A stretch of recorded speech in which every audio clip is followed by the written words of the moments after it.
அனைவருக்கும் கின்சிலோஸ் அகாடமியின் வணக்கம். தேர்வு நோக்கில் திருக்குறள்ல இன்னைக்கு சான்றாண்மைன்ற அதிகாரத்திலிருந்து மீதமுள்ள 5 குறளை பார்க்க போறோம். முதல் குறள், சால்பிற்கு கட்டளை யாதனின் தோல்வி துளையல்லார் கண்ணும் கொளல் அப்படின்னு சொல்றாங்க. சால்பு அப்படின்னா என்ன அர்த்தம்னா சான்றாண்மைன்னு அர்த்தம். சால்புனா சான்றாண்மை. சான்றாண்மைக்கு கட்டளை அப்படின்னா உரைக்கல்னு அர்த்தம். உரைக்கல்னா என்னன்னா நம்ம அந்த வீட்டுல அளக்குறதுக்கு எல்லாம் பயன்படுத்துவோம்ல ஒரு கல், அததான் உரைக்கல் அப்படின்னு சொல்லுவோம். சால்பிற்கு கட்டளை யாது அப்படின்னு கேட்டா தோல்வி துளையல்லார். துளையல்லார் அப்படின்னா யாருன்னா ஆற்றல் குறைந்தவர் அப்படின்னு சொல்லி அர்த்தம். துளையல்லார்னா ஆற்றல் குறைந்தவர்.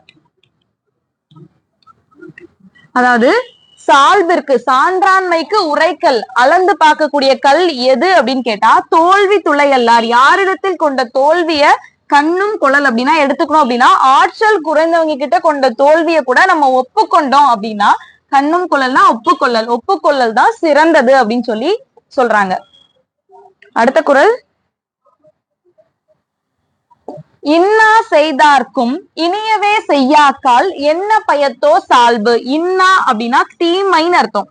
தீமை செய்தவங்களுக்கும் இனியவே அப்படின்னா நன்மைன்னு அர்த்தம். நன்மை செய்யல அப்படின்னா என்ன பயத்தோ சால்பு, சான்றாண்மையால் நமக்கு என்ன பயன் அப்படின்னு சொல்லி கேக்குறாங்க.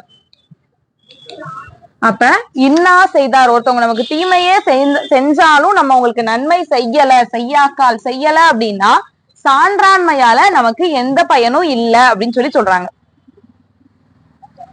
அடுத்த குறள், இன்மை ஒருவருக்கு இழிவன்று. இனி கிடையாது, இழி. இன்மை ஒருவருக்கு இழிவன்று சால்பென்னும் திண்மை உண்டாக பெறின். இன்மை அப்படின்னா வறுமை. வறுமை அப்படின்றது ஒருத்தருக்கு இழிவு கிடையாது. இழிவுனா என்னன்னா கொஞ்சம் அந்த இழிவான செயல் சொல்லுவோம்ல, அதுதான். இன்மை அப்படின்றது ஒருத்தருக்கு இழிவு கிடையாது. எப்ப அப்படின்னா சால்பென்னும் திண்மை உண்டாக பெறின். சான்றாண்மை என்னும் திண்மை. சால்புனா சான்றாண்மைன்னு பார்த்தோமா, சான்றாண்மை அப்படின்னு சொல்லக்கூடிய திண்மைனா வலிமை. திண்மைனா வலிமை.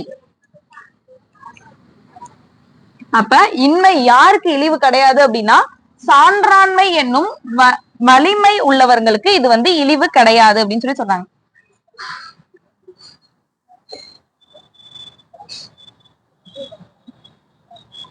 அடுத்த குறள், ஊழி பெயரெனும் தாம் பெயரார் சான்றாண்மைக்கு ஆழி எனப்படுவார் அப்படின்னு சொல்றாங்க. ஊழினா என்னன்னா உலகம்னு அர்த்தம். ஊழினா உலகம். இந்த உலகமே பெயர்ந்தாலும் ஊழி பெயரெனும் தாம் பெயரார், அவங்க மட்டும் மாற மாட்டாங்களா. யாரு அப்படின்னா சான்றாண்மைக்கு ஆழி எனப்படுவார். சான்றாண்மையில ஆழி போன்று, ஆழினா கடல் அர்த்தமா, கடல் போன்று இருக்கிறவங்க என்ன பண்ண மாட்டாங்க அப்படின்னு கேட்டா இந்த உலகமே பெயர்ந்தாலும் அவங்களோட நிலையிலிருந்து பெயர மாட்டாங்க அப்படின்னு சொல்றாங்க. அடுத்த குறள், சான்றவர் சான்றாண்மை குன்றின் இருநிலத்தான் தாங்காது மண்ணோ பொறை. இருநிலம் அப்படின்னா என்ன அர்த்தம்னா பெரிய உலகம்னு அர்த்தம். இந்த பெரிய உலகத்துல யாரு என்ன அப்படின்னா சான்றவர், சான்றாண்மை மிக்கவர், அவங்களோட சான்றாண்மை பண்புல இருந்து குன்றின் அப்படின்னா குறையிறதா, குறைஞ்சாங்க அப்படின்னா பொறை. இந்த உலகம் அத பொறைனா இந்த இடத்துல சுமை அப்படின்னு அர்த்தம். இந்த உலகம் அதோட சுமையை தாங்கிக்க முடியாம மண்ணோடு மண்ணாகி விடும் அப்படின்னு சொல்றாங்க. இன்னைக்கு இந்த 5 குறள் பார்த்திருக்கோம். இதுல குறிப்பிடத்தகுந்த அணி எதுவும் இல்ல. இத தேர்வு நோக்கில இந்த குறளையும் இதோட பொருளையும் மட்டும் நல்லா தெரிஞ்சுக்கோங்க. நாளைக்கு மீதம் ஒரு 5 குறள் பார்ப்போம். நன்றி.